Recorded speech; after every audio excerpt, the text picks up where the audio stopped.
எல்லாருக்கும் வணக்கம். புல்லட் பாலா ரிவ்யூவில் ஜாக்சன் துரை படத்தை பற்றி பார்க்க போகிறோம்.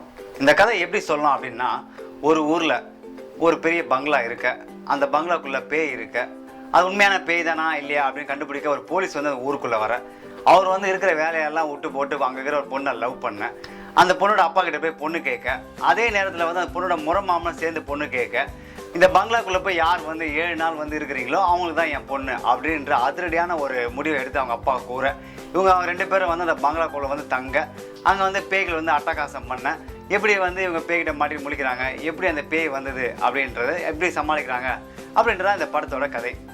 படத்தோட கதை பகீர்னு இருக்கா, அது திரைக்கதை பகீர்னு இருக்கு. அந்த அளவுக்கு திரைக்கதை அமைச்சிருக்காங்க இந்த படத்தில். நீங்கள் ட்ரெய்லர் போஸ்டர்லாம் பார்த்தீங்கன்னா ஒரு மாதிரி வித்தியாசமாக இருந்திருக்கும். நீங்கள் சத்யராஜெல்லாம் பார்க்கும்போது பேயாக பார்க்கும்போது பயங்கரமாக இருந்திருக்கும், இந்த படத்தை எதாவது இருக்கும் அப்படின்னு.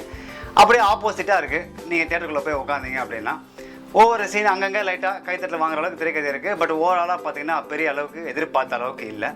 இந்த படத்தை கதாபாத்திரங்கள் எடுத்துக்கிட்டிங்க அப்படின்னா கருணாகரன், சிபி ராஜ், சத்யராஜ், மொட்டை ராஜேந்திரன், இவங்க 4 பேருமே முக்கியமான கதாபாத்திரம் நடிச்சிருக்காங்க. இதை கைத்தட்ட வைக்கிறது யார் அப்படின்னு பார்த்தீங்கன்னா கருணாகரனும் மொட்டை ராஜேந்திரன் மட்டும்தான். இதில் ரொம்ப பாவமான ஆள் யார் அப்படின்னு பார்த்தீங்கன்னா நம்ம சத்யராஜ் தான். முதல் தடவை பேய் நடிக்கிறாரு, பயங்கரமாக மேட்டி இருப்பார் அப்படின்னு போய் உட்காந்தா அவர் பெரிய காமெடின்னு ஆகிட்டாங்க.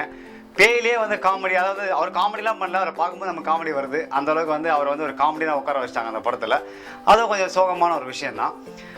படத்தில் இசை அந்த விபின் பண்ணியிருக்காரு. பாட்டு நல்ல ஒரே படம் தான் வச்சுருக்காங்க, அது ஹாஃப் டூயட். அது பெரிய ஒரு ஆறுதலான விஷயம், டேரக்டருக்கு நன்றி சொல்லணும்.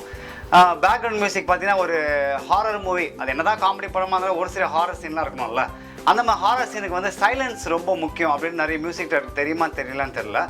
சைலன்ஸ் யூஸ் பண்ணாமல் ஒரு மாதிரி பேக்ரவுண்ட் மியூசிக்லாம் போட்டிருக்காங்க. பட் ஓகே, ரொம்ப குறை சொல்கிற மாதிரிலாம் இல்லை. பட் அந்த சைலன்ஸுன்னு யூஸ் பண்ணிக்கலாமோ அப்படின்னு தோணுது.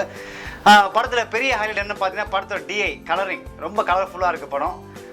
ஓவராலாக ஜாக்சன் துரை படம் எப்படி இருக்குது அப்படின்னு பார்த்தீங்கன்னா, இப்போ தம்பி எப்படி இருக்குது அவருக்கும் தெரியலையா, அதான் கஷ்டமாக இருக்குது, எப்படி சொல்கிறதுன்னு தெரில. அங்கங்கே லைட்டாக கைத்தட்டில் வாங்க வைக்கிறீங்க. உங்களுக்கு என்டர்டைன்மெண்ட் வேணும் அப்படின்னா இந்த படத்தை போய் நீங்கள் பார்க்கலாம். ஆனால் நான் தான் சொன்னேன் அதனால தான் படம் பார்த்தீங்க அப்படின்னு என்ன திட்டினீங்க, நான் பொறுப்பு கிடையாது. சரி, இந்த படத்துக்கு எவ்வளோ மைலேஜ் நீங்களே பாருங்கள்.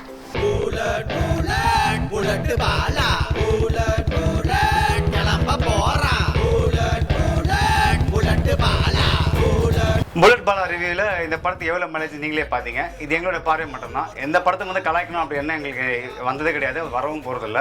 இந்த படத்தை நாங்கள் எதிர்பார்த்து போய் தேட்டரில் உட்காந்து நிறைய ஏமாற்றம் இருந்ததால் இந்த மாதிரி விமர்சனத்தை நாங்கள் கொடுத்தோம். இன்னொரு படத்தை சந்திக்கலாம். நன்றி, வணக்கம்.